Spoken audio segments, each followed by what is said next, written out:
Bismillahirrahmanirrahim. Assalamualaikum warahmatullahi wabarakatuh. Alhamdulillah, hari ini kita bertemu kembali di pertemuan 14, yang mana di pertemuan hari ini kita akan membahas mengenai OOP pada PHP.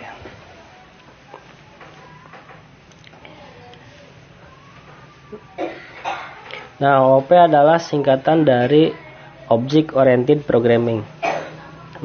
OOP itu merupakan metode pemrograman yang lebih berorientasi pada objek. Maksudnya pemrograman yang lebih terpusat pada objek, sehingga akan lebih sangat memudahkan kita di dalam membuat aplikasi. Nah, sebenarnya OOP lebih didukung pada pemrograman Java dan C++, tapi di PHP sudah sangat didukung ya pada versi PHP 5. Nah, jadi kenapa OOP sangat bagus jika diterapkan pada pembuatan aplikasi itu ya. Nah, karena dengan menggunakan OOP itu banyak terdapat kelebihannya gitu ya, kelebihannya. Nah, sebenarnya kelebihan ini tidak hanya berlaku di PHP saja, jadi semua bahasa pemrograman juga berefek gitu ya, banyak kelebihannya. Nah, yang pertama, kelebihannya sintak lebih terstruktur gitu ya. Jadi perintah-perintahnya, sintaknya atau codingannya lebih terstruktur. Nah, kemudian terrekomendasi gitu. Nah, kelebihannya lain, jadi sangat efektif jika digunakan untuk membuat aplikasi yang berskala besar gitu. Jadi lebih memudahkan. Nah, kemudian lebih mudah dan menghemat waktu. Nah, karena fungsi bisa dipanggil berulang-ulang gitu. Jadi tergantung kebutuhan, jika membutuhkan sebuah fungsi ya tinggal dipanggil lagi. Kemudian lebih menghemat waktu ya, lebih menghemat waktu karena kita tidak harus membuat perintah terus-menerus gitu ya. Jadi kita hanya memanggil gitu. Nah, kemudian aplikasi akan lebih mudah dikembangkan gitu ya jika menggunakan OOP gitu ya. Dan banyak lagi ya kelebihan dari OOP. Nah, contoh PHP jadi agar lebih mudah memahami konsep OOP ya di PHP.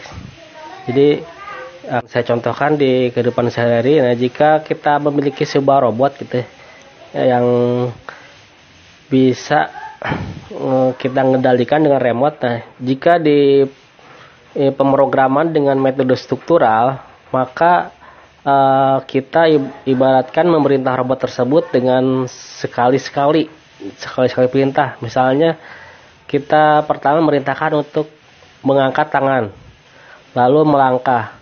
Nah, dan jika perintahnya ingin diulang, ya jadi kita harus mengulang perintah tersebut. Gitu. Tapi jika dengan pemrograman OOP, jadi kita bisa memerintahkannya dengan berulang kali tanpa menekan tombol berulang kali gitu. Jadi hanya sekali.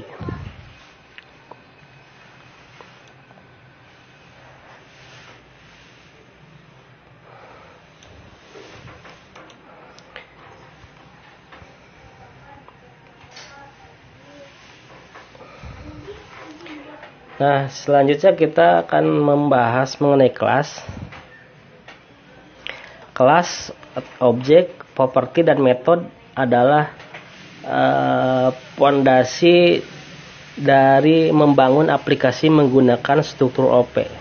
Nah, jika diibaratkan membangun sebuah rumah, maka kelas, objek, properti, dan metode adalah pilar-pilar dan bahan penyokongnya. Nah, selain Nah, jika kita ibaratkan pada kehidupan nyata dari pengertian kelas, objek, properti, dan metode, ibaratnya kelasnya mobil gitu, maka propertinya adalah warna.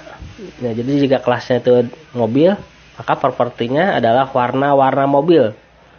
Nah, bentuk mobil, merek mobil, dan lain sebagainya adalah metode atau aksi yang dilakukan oleh mobil. Seperti maju gitu, berhenti, belok, dan lain-lain, itu disebut metode atau aksi gitu. Jadi kita harus pahami ya di dalam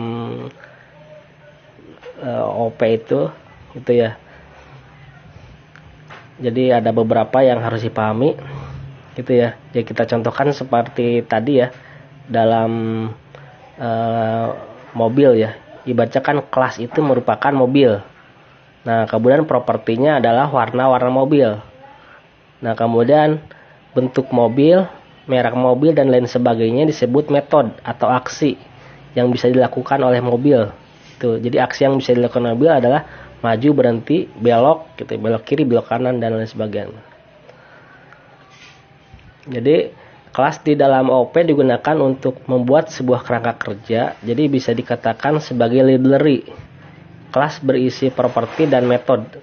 Jadi ibaratnya kelas adalah sebuah wadah yang menyimpan properti dan metode. Dan objek yang dihasilkan biasanya berdasarkan isi dari kelas. Nah, jika diibaratkan lagi, di dalam OOP PHP kelas ditulis dengan awalan sintak kelas dan kemudian baru diikuti dengan nama kelasnya. Gitu.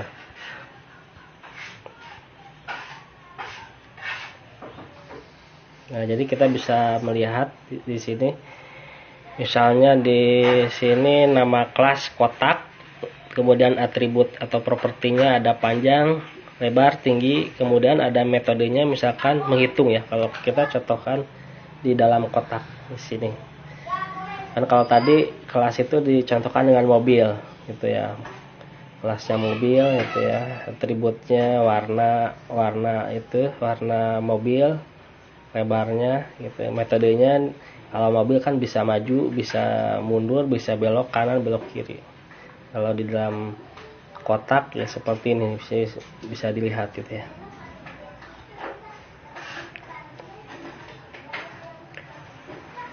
Nah, kemudian untuk membuat kelas dengan keyword kelas, nama kelas diawali huruf kapital gitu ya, huruf kapital.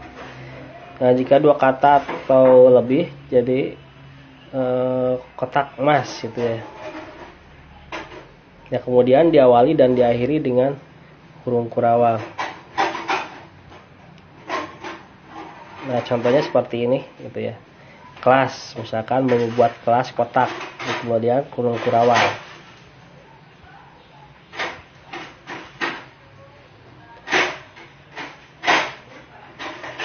Nah, kemudian untuk properti. Nah, kalau properti diawali keyword public, jadi diawali huruf kecil gitu. Kemudian jika dua kata atau lebih, ya berarti harus jangan pakai spasi ya.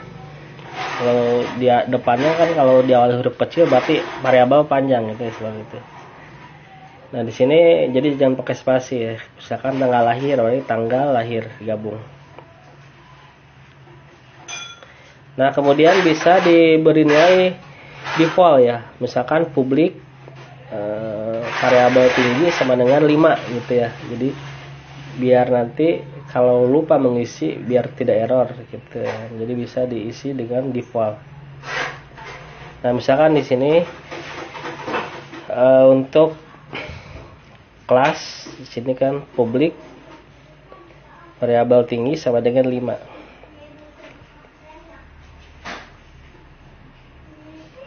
Nah, kemudian selanjutnya objek. Nah, objek merupakan intent dari kelas gitu ya. Misalkan di sini variabel objek sama dengan new nama kelas kurung buka kurung tutup ya, titik koma. Nah, di sini bisa dilihat di contohnya.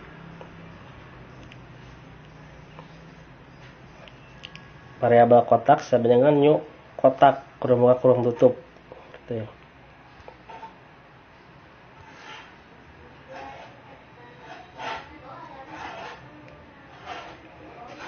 Nah, ini bisa diisi ya statementnya, misalkan di sini 3 gitu ya. Kelas di objek kotak gitu ya. Ada kurung buka 3.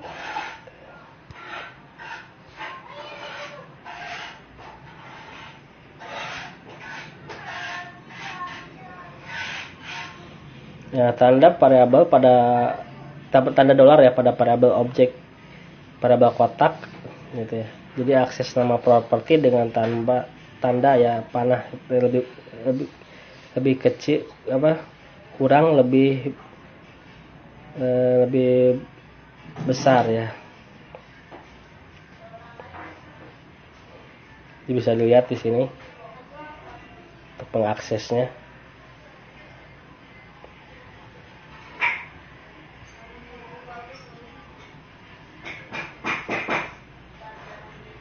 Nah, kemudian untuk mengganti nilai properti, nah misalkan di sini variabel objek properti sebagai nilai.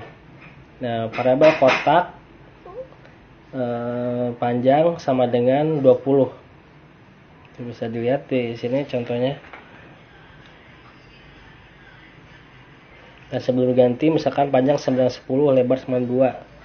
Nah, setelah diganti ya, panjang 920, lebar 4.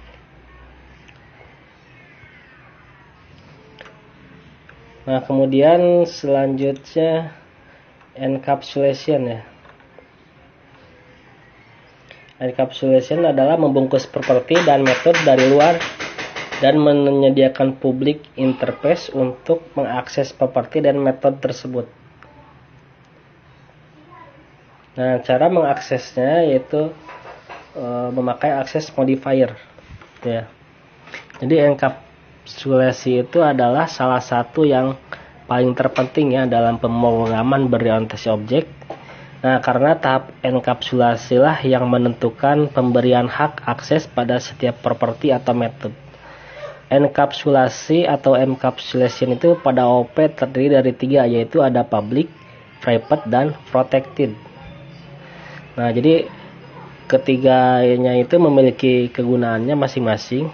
Nah, adapun kegunaan publik atau private atau protect adalah kalau publik itu dengan menggunakan publik pada properti dan metode, berarti kita memberikan akses pada properti dan metode agar bisa diakses dari luar atau dalam kelas.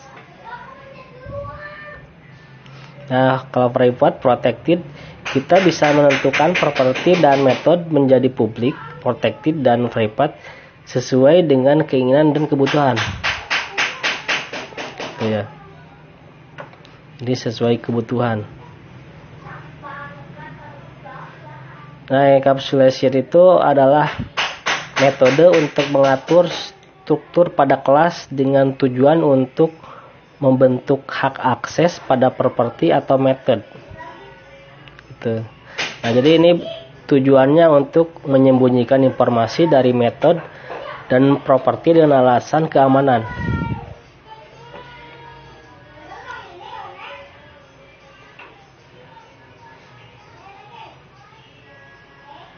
Nah, untuk hak akses, jadi kalau pengertian hak akses publik, jadi jika sebuah metode dan properti menggunakan publik, maka metode dan properti tersebut dapat diakses dari luar atau dari kelas tersebut atau dari dalam kelas tersebut.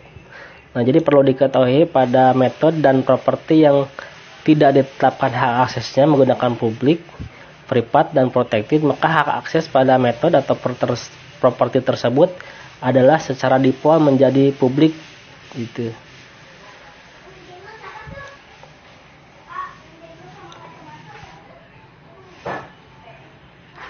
Nah, kemudian kalau inheritance ini pewaris itu ya. Jadi untuk mengurangi menduplikasi program gitu.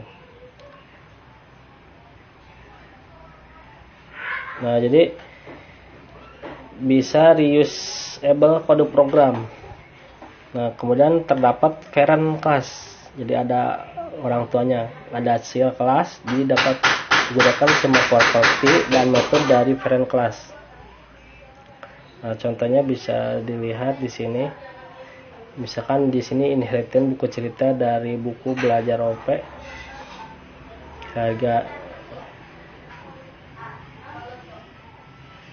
Harga 25.000 ya, bisa dilihat di sini.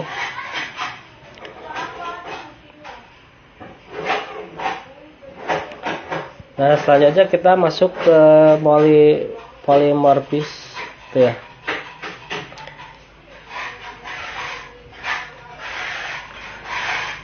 Nah, polymorphism dalam pemrograman PHP berorientasi objek. Dalam OP ini, fitur ini dipakai untuk menggambarkan perilaku sebuah properti atau metode yang bisa berubah-ubah tergantung dari bagaimana dipanggilnya. Nah, lalu siapa yang dan di mana yang memanggilnya gitu.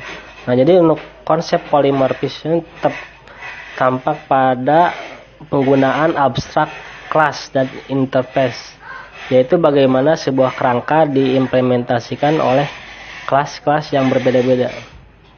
Nah, jadi polimorfisme itu adalah fitur dari PHP OOP yang berarti pedoman untuk berubah bentuk gitu ya, sebagaimana asal katanya, yaitu poly yang berarti banyak, kalau morph yang berarti bentuk yang berarti bentuk, dan isme yang berarti aliran atau pedoman. Berangkat dari fitur ini berarti mirip dengan perilaku berubah warna kulit pada bunglon, atau bisa juga mirip dengan perubahan wujud dari robot transformer.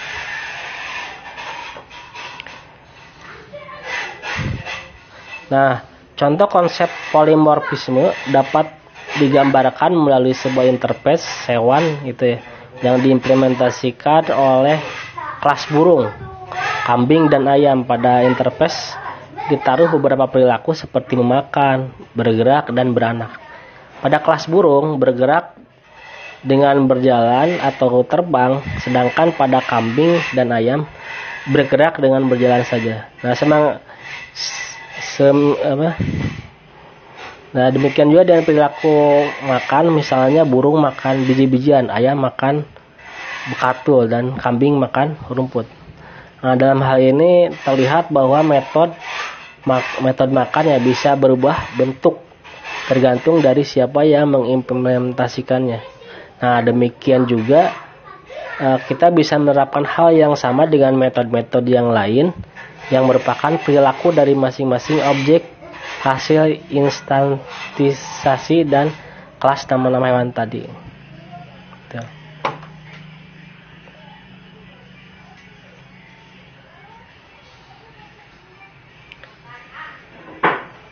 Nah, contohnya di sini polymorphis interface logger ya.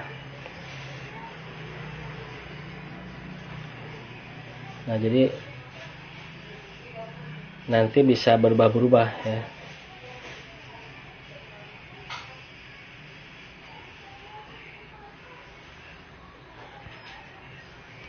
Nah, sampai di sini pertemuan hari ini itu ya. Benar-benar bisa dipahami ya. Nanti dibuatkan prakteknya ya di video selanjutnya. Sekian, assalamualaikum.